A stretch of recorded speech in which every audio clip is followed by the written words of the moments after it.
Hi guys, my name is Rincey and this is Rincey Reads. Today I'm going to be doing the little on my shelf game that I did for the first time in November, and I don't think I've done another one since then. I basically stole this from another YouTuber named Ian Broom, and basically the way it works is you get two number combinations, the first one standing for a shelf number, the second one standing for a number of books over on your bookshelf, and you basically just grab that book and talk about it. The point of this is just to be able to talk about books on your shelf that you might not normally talk about because you read them before you started YouTubing, or they're just books that you just don't normally think about as much. When I did this back in November, I asked you guys to leave comments with number combinations, so you guys did that, and I put all of the combinations in this lovely little NBC mug, and I will be pulling from this mug now.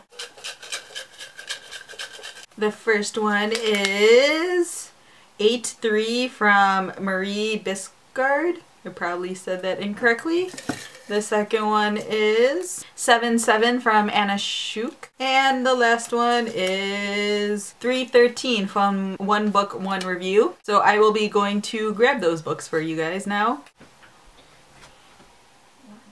Okay, so the first book was 8-3, and that is Girl Sleuth, Nancy Drew and the Women Who Created Her by Melanie Rahek.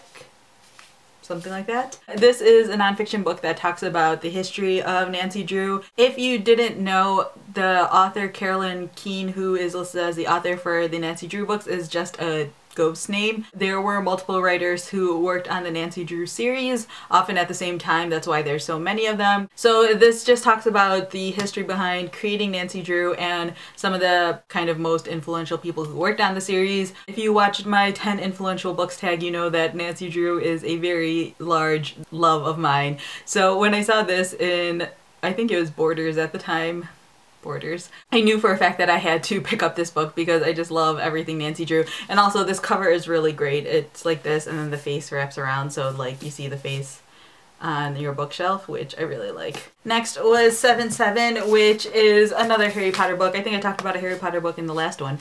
This is Harry Potter and the Deathly Hallows, which is probably one of the best books in the entire series, in my opinion, if we ignore the epilogue. I mean, I don't really know what to say about this book that hasn't already been said. I love the series. I love this book. I cried when lots of the people died in this book. I won't say anything more than that because I know there are plenty of people who still haven't read Harry Potter or watched the movies or anything like that. And finally for 313 was, right? That was the thing? Yeah. So for 313 was The Girl Who Played with Fire by Stieg Larsson, which is the second book in the Millennium Trilogy. I really enjoyed this series overall. It's just a fun thriller, fast-paced series if you're looking for something like that. Again, this is a really popular series, so there isn't really much I need to say about that. I actually did a review on the final book in this series, which is one of the first reviews I did on this channel, so it's like super embarrassing to watch because, oh gosh, I was definitely new. So I will very hesitantly link to that in the description in case you guys are interested in that, but basically I like this series. I felt like it slowly lost some of the heart behind it as the series went on. I like the first book the most